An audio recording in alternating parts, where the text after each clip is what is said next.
दोस्तों, आपको पता है क्या मध्य प्रदेश में कांग्रेस क्यों हार गई? मध्य प्रदेश में कांग्रेस का हारने का एक बहुत बड़ा कारण रहा है कि जो मध्य प्रदेश के कांग्रेस का मुख्यमंत्री चेहरा कमलनाथ थे, वह बार बार धीरेन्द्र शास्त्री का आशीर्वाद लेने जाते थे। और आशीर्वाद लेना तो छोड़िए, यहां देखिए क्या लिखा है। चुनावी साल में कांग्रेस का हिंदुत्व कार्ड, कमलनाथ करवाएंगे धीरेन्द्र शास्त्री की कथा। मतलब कमलनाथ जो है धीरेन्द्र शास्त्री का आशीर्वाद तो बीच बीच में लेते थे, लेकिन कथा भी करवाने वाले थे। और यही कारण है कि इनकी हार हो गई। आपको बता दें दोस्तों, जो बाबा बात बात पे हिंदू राष्ट्र, हमें हिंदू राष्ट्र चाहिए, हमें हिंदू राष्ट्र चाहिए, इस तरह से हिंदू राष्ट्र का यह डिमांड करता है, भारत के संविधान पे सवाल खड़ा करता है। हिंदू राष्ट्र का डिमांड करना मतलब क्या? भारत का संविधान कहता है हिंदू मुस्लिम सिख ईसाई इस देश में रहो, और यह देश संविधान का राष्ट्र है। लेकिन यह संविधान के राष्ट्र से हटा के हिंदू राष्ट्र बनाने की बात करने वाला यह बाबा, और इसके पास बार बार जा रहे थे कमलनाथ। और कमलनाथ जिस पार्टी के सीएम फेस थे, उस पार्टी का नाम है कांग्रेस। और कांग्रेस एक संविधान की रक्षा करने वाली पार्टी मानी जाती है, एक सेकुलर पार्टी मानी जाती है, एक गांधीवादी पार्टी मानी जाती है, और एक ऐसा पार्टी माना जाता है जिस पार्टी के तले हिंदू मुस्लिम सिख ईसाई सभी धर्म सभी जाति के लोगों का एक समान अधिकार हो।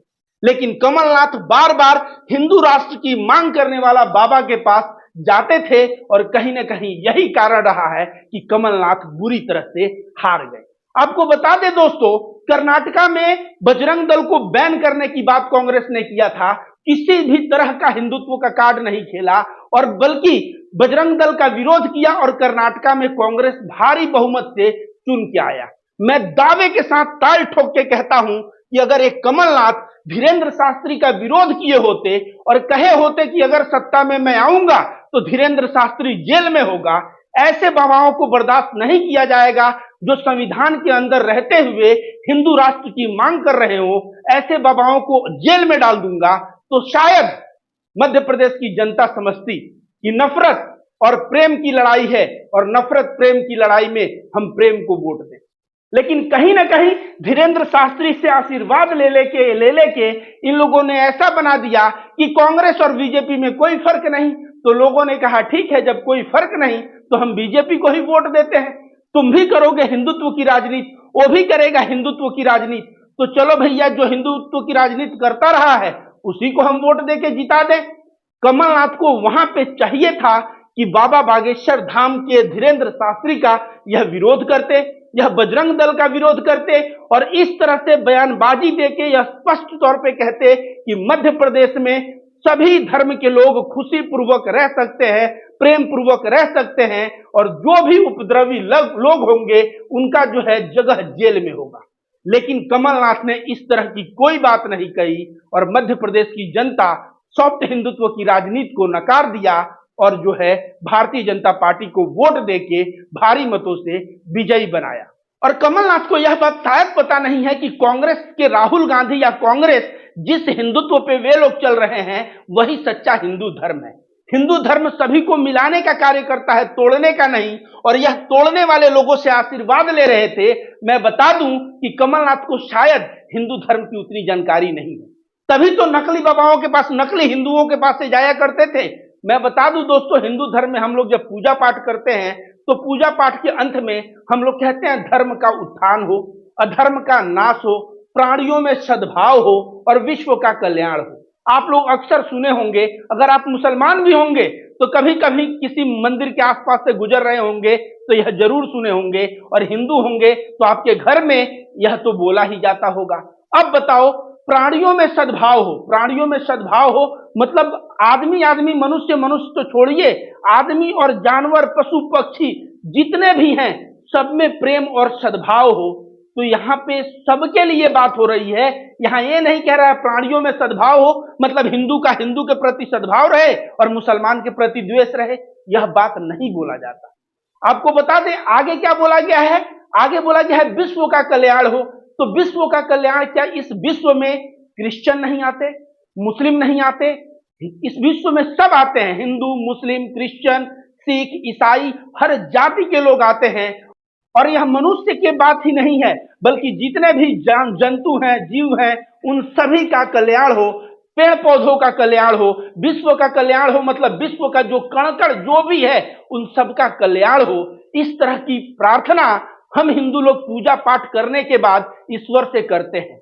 लेकिन कमलनाथ को शायद उसका मतलब नहीं पता होगा। अगर मतलब पता होता तो कमलनाथ जी जो है इस तरह जाके उस बाबा से आशीर्वाद नहीं लेते जो बाबा अपने मंच से हिंदू राष्ट्र की मांग करता है, अपने भी देश में रह रहे मुसलमान भाइयों के प्रति कई बार कड़वे शब्दों का प्रयोग करता है।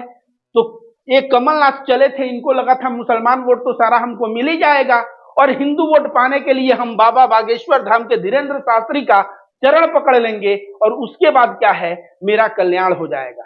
लेकिन इनका कल्याण हुआ नहीं। और अब कमलनाथ से सीखने की जरूरत है ममता बनर्जी को, नीतीश कुमार, तेजस्वी यादव, अरविंद केजरीवाल, इन सभी लोगों को सीखने की जरूरत है। नहीं तो ममता बनर्जी का मैंने एक बयान देखा कि आरएसएस के लोग अच्छे होते हैं। तो भैया आप आरएसएस के लोगों को अच्छा कहोगी, बजरंग दल के लोगों को अच्छा कहोगी और तुम भी हिंदुत्व की राजनीति में चलोगी तो सॉफ्ट हिंदुत्व की राजनीति में आप मात खा जाओगी। आपको विरोध करना पड़ेगा नफरतबाजों का। जो नफरत करे, जो एक धर्म विशेष के खिलाफ मन में द्वेष रखे, नफरत फैलाने का प्रयास करे, उनको पकड़ के जेल में डालना होगा और खुले मंच से उनका विरोध करना होगा। तब जाके आप सरकार बंगाल में बना पाओगी और नहीं तो फिर बड़ा मुश्किल हो जाएगा। ममता बनर्जी को सीखना चाहिए राहुल गांधी के कर्नाटक चुनाव से, जहां उन्होंने कहा बजरंग दल को हम बैन करेंगे और फिर भी सत्ता में आ गए और वो भी पूर्ण बहुमत से। तो ममता बनर्जी का कभी कभी उनका भी स्टेटमेंट आता है कि आरएसएस के लोग अच्छे होते हैं। इस तरह की चीजें करना ममता बनर्जी का वही भूल हो सकता है जो कमलनाथ का हो सकता है। वही भूल तेजस्वी यादव का भी कभी कभी मैं देखता हूं। ए टू जेड की पार्टी ये जो करते हैं, तो ए टू जेड की पार्टी करने में ना आप किसी की पार्टी नहीं रह जाते, क्योंकि जो नफरती लोग हैं उनका तो विरोध आपको करना ही पड़ेगा। और नहीं आप जातीय जनगणना कराए, बहुत अच्छा, नौकरी दे रहे हैं, बहुत अच्छा, आरक्षण बढ़ाए, बहुत अच्छा, और इसके लिए पिछड़ा समाज आपका हमेशा आभारी और ऋणी रहेगा नीतीश कुमार जी और तेजस्वी यादव का। तो आप कहिए कि मैं पिछड़ों की राजनीति करता हूं, मैं उन गरीबों की राजनीति करता हूं जो सही में परेशान हैं, लेकिन आप ए टू जेड की राजनीति जो कहते हैं ना, यह भी कहीं ना कहीं वही भूल है जो कमलनाथ ने मध्य प्रदेश में किया। तो जितने भी विपक्ष के लीडर हैं उन सभी से मेरा करबद्ध निवेदन है कि इन फ्यूचर आप लोग भी कमलनाथ के रास्ते पे मत चलिए, और नहीं तो आप भी ऐसा ही डूबेंगे, आपकी भी हार ऐसी ही होगी और उस वक्त पछताना नहीं कि मुझे किसी ने आगाह नहीं किया।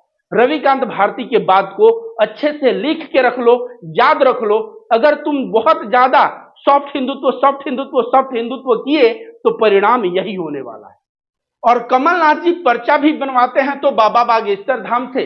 भाई इनका जो है वर्ल्ड कप का पर्चा फेल हो गया और पता नहीं इनके कितने पर्चे और फेल हो गए। कई बार मंच पे इनके पर्चे को सामने वाला गलत कह चुका है कि आप जो मेरे बारे में बोल रहे हैं यह गलत बोल रहे हैं, फिर भी इनके पर्चे पे इनको इतना भरोसा था, लेकिन वह पर्चा अंत में धोखा देगा। तो काश आप पर्चे पे विश्वास नहीं करके कांग्रेस का जो आइडियोलॉजी है, जो सेकुलर कांग्रेस का आइडियोलॉजी है, हिंदू की राजनीति छोड़ के देश को सेकुलर के रास्ते पे ले चलना और संविधान सम्मत रखना, शायद वह आप भूल गए और आप पर्चा बनवाने लगे, और इसीलिए कमलनाथ जी की हार हुई। और विपक्ष के नेताओं से मेरा निवेदन है कि इस बात को ध्यान में रखो, और नहीं तो फ्यूचर में आप लोगों की भी वही दशा होने वाली है जो कांग्रेस की मध्य प्रदेश में हुई।